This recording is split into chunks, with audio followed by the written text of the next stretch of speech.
Gir Somnath Bhavnagar national highway પર પેઢાવાડા ગામે national highway દ્વારા જર્જરિત પુલ પર જ નવો રોડ બનાવી દેવામાં આવ્યો। 2 વર્ષોથી સ્થાનિક દ્વારા રજૂઆત કરવા છતાં માત્ર પ્લાસ્ટર વડે થીંગડા મારી તંત્રે સંતોષ માની લીધો હોવાનો સ્થાનિકોનો આક્ષેપ છે। આ દ્રશ્યો ગીર સોમનાથ જિલ્લાના સોમનાથ ભાવનગર નેશનલ હાઈવેના પેઢાવાડા ગામે આવેલ બ્રિજના છે। આમ તો જ્યારથી સોમનાથ ભાવનગર નેશનલ હાઈવેનું કામ શરૂ થયું છે ત્યારથી જ વિવાદોમાં ચાલી રહ્યા છે અને આજે વર્ષો વીતી જવા છતાં પણ કામ સદંતર પૂર્ણ થયું નથી। ત્યારે વધુ એક ભ્રષ્ટાચારનો કિસ્સો સામે આવ્યો છે, જેમાં પેઢાવાડા ગામે આવેલ વર્ષો જૂના જર્જરિત પુલ પર જ નેશનલ હાઈવે દ્વારા રસ્તો બનાવી દેવામાં આવ્યો છે, જે બાબતે સ્થાનિક ભગવાનભાઈ ડોડિયા દ્વારા વર્ષ 2023માં પણ જિલ્લા કલેક્ટરને લેખિત રજૂઆત કરવામાં આવી હતી, પરંતુ તંત્ર કે નેશનલ હાઈવે ઓથોરિટી કામગીરી કરવાની તસદી લેતું નથી। ત્યારે તાજેતરમાં ફરી ફરિયાદો ઉઠતા તંત્રે માત્ર આ પુલની નીચે થીગડા મારી અને સંતોષ માની લીધો છે તેવો સ્થાનિકો આક્ષેપ કરી રહ્યા છે। મારું નામ છે ભગવાનભાઈ ડોડિયા, હું પેઢાળાનો રહીશ છું। પુલ છે સાહેબ, એ પેઢાળા ગામનો છે। પ્રગતિયાદારા મંદિર અને પેઢાળા માધ્યમિક શાળાની સામેનો આ પુલ છે। આ લગભગ મારા જાણ મુજબ અને 30 થી 35 વર્ષનો આ પુલ જૂનો છે અને નેશનલ હાઈવે જ્યારે આનું કામ ચાલુ હતું ત્યારે પણ મેં ફરિયાદ કરેલી અને 27/9/2023ના રોજ પણ મેં લેખિતમાં કલેક્ટર સાહેબને પણ આ બાબતે મેં રજૂઆત કરેલી અને ફોટા સાથે પુરાવા સાથે મેં આની રજૂઆત કરેલી છે।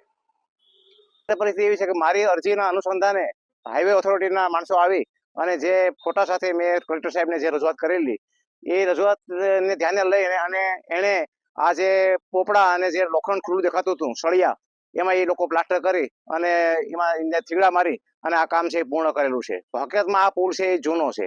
મેં જ્યારે કલેક્ટર સાહેબને અરજી કરી 27/9 ત્યારે કલેક્ટર સાહેબે 4/10/2023ના રોજ એને હાઈવે ઓથોરિટીને લખીને આપ્યું કે આ બહુ ગંભીર બાબત છે, તેમ છતાં પણ આજ દિન સુધી આમાં કોઈ પગલાં ભરવામાં આવેલા નથી। ભ્રષ્ટાચાર થયેલો છે। મને ખ્યાલ છે ત્યાં સુધી, હું જાણું છું ત્યાં સુધી નેશનલ હાઈવે ઓથોરિટી નેશનલ હાઈવેની અંદર આ નવા રોડની અંદર ક્યાંય પણ જૂનો પુલ રાખવાનો થતો નથી મારી જાણ મુજબ। તેમ છતાં પણ આ જૂના રોડને પુલિયું છે રાખી અને એના ઉપર નવા રોડનું બાંધકામ કરેલું છે। તો સીધી વાત છે કે નેશનલ હાઈવે ઓથોરિટી અને નેશનલ હાઈવે ઓથોરિટી એમાંથી છટકે સાહેબ, તો કલેક્ટર સાહેબને પણ આપણે લખીને આપ્યું છે, તો તંત્રની ક્યાંક જવાબદારીમાં થાય છે। એવી માંગ છે સાહેબ કે આ માનો કે અમારી એટલી રજૂઆત હોવા છતાં આ તો આમ જનતાનો રસ્તો છે, લોકોને આમાં ક્યાંક ને ક્યાંક નુકસાન થાય છે। હમણાં માનો કે ગંભીરા બ્રિજ પર સરકાર આવા અકસ્માતોની રાહ જોઈ એવું અમને લાગી રહ્યું છે। આવનારા ભવિષ્યમાં સાહેબ જો આ પુલમાં કંઈ નહીં કરવામાં આવે તો અમારે ગામ લોકોને, અમારે અહીંયા સામૂહિક, અમારે અહીંયા સ્થાનિક લોકોએ પણ આ બાબતે કંઈક આગળની કાર્યવાહી કરવાની અમને ફરજ પડશે। કોડીનાર શહેર કોંગ્રેસ પ્રમુખ કૌશિક ઉપાધ્યાય આ બાબતે જણાવે છે કે વર્ષ 2017થી સોમનાથ ભાવનગર નેશનલ હાઈવેનું કામ શરૂ થયું છે। હજુ 8 વર્ષ વીતી જવા છતાં પણ કામ પૂર્ણ નથી થયું। પ્રાચી પાસે આજની તારીખે પુલનું કામ અધૂરું છે અને ટોલ ટેક્સ પણ બેફામ વસૂલવામાં આવે છે। ત્યારે પેઢાવાડાના જૂના પુલને જ રસ્તો સાથે જોડી દેવામાં આવ્યો છે। અનેક વખત રજૂઆતો કરવા છતાં તંત્ર કોઈ ધ્યાન આપતું નથી। આ સિવાય પુલની સાઈડમાં રેલિંગ, લાઇટ તેમજ શહેરના પ્રવેશ દ્વાર નજીક લાઇટ જેવી કોઈ પણ સુવિધાઓ ઉપલબ્ધ નથી। સરકારને પણ પ્રજાની સુવિધાઓને બદલે માત્ર ટોલ ટેક્સ વસૂલવામાં જ રસ છે। કૌશિક ઉપાધ્યાય, પ્રમુખ કોડીનાર શહેર।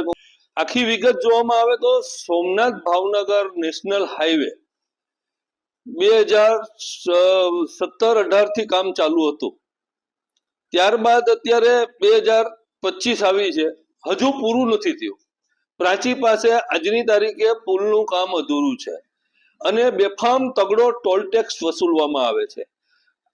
આ કામ, રોડના કામમાં જોવામાં આવે તો ભાવનગર થી સોમનાથ સુધી સાઈડ ઉપર રેલિંગ બાંધવાની હોય છે, એ નથી બાંધવામાં આવી। પુલ ઉપર સ્ટ્રીટ લાઇટો બંધ હોય છે, સિટીને જોડતા રસ્તાઓને ત્યાં સ્ટ્રીટ લાઇટ બંધ હોય છે, એ ચાલુ નથી। નેશનલ હાઈવે ઓથોરિટીની એટલી ગંભીર બેદરકારી અને ભ્રષ્ટાચાર પણ એટલો થયેલો છે કે પેઢાવાડાનો પુલ છે, જૂના પુલ ઉપર નવો પુલ ખડકી દેવામાં। પેઢાવાડાનું મને નોલેજ એટલે છે કે મારું સાસરું છે, અવારનવાર હું ત્યાં જાઉં છું અને એના ત્યાંના સ્થાનિકોની પણ એટલી રજૂઆત છે, છતાં નિર્ભર તંત્ર એને ગણકારતું નથી, ધ્યાને લેતું નથી અને બેફામ જે ભ્રષ્ટાચાર થયો છે એને છાવરવામાં આવે છે, ખાલી થાગડ થીગડ કરવામાં આવે છે। અત્યારે રોડની પરિસ્થિતિ જોવામાં આવે તો ખાડા પણ એટલા છે અને ખપચા પણ એટલા છે। છતાં આ બાબતની રજૂઆતો કરવામાં આવે છે, પણ સરકારને માત્ર અને માત્ર ટોલ ટેક્સ ઉઘરાવી અને પ્રજાને નીચોવવામાં રસ છે. પ્રજાની સુવિધાઓ શરૂ કરવામાં કે પ્રજાને સવલતો આપવામાં આ સરકાર ધ્યાન દેતી નથી.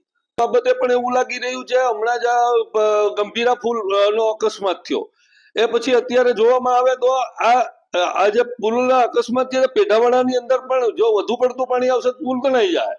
જૂનો પુલ છે એની માથે જ કન્સ્ટ્રક્શન કરવામાં આવેલું છે. એટલે તંત્ર આવા ગંભીરા બ્રિજનો જે અકસ્માત થયો છે એવા અકસ્માતોની રાહ જોઈ રહી છે કાગડોળે. અને ક્યારે મરવું, અત્યારે ભારતમાં મરવું છે એટલે એ તમે કયા કેટેગરીમાં મરો એની ઉપર સરકાર પૈસા આપે છે. પરાગ સંતાણી, દિવ્યાંગ ન્યૂઝ, ગીર સોમનાથ.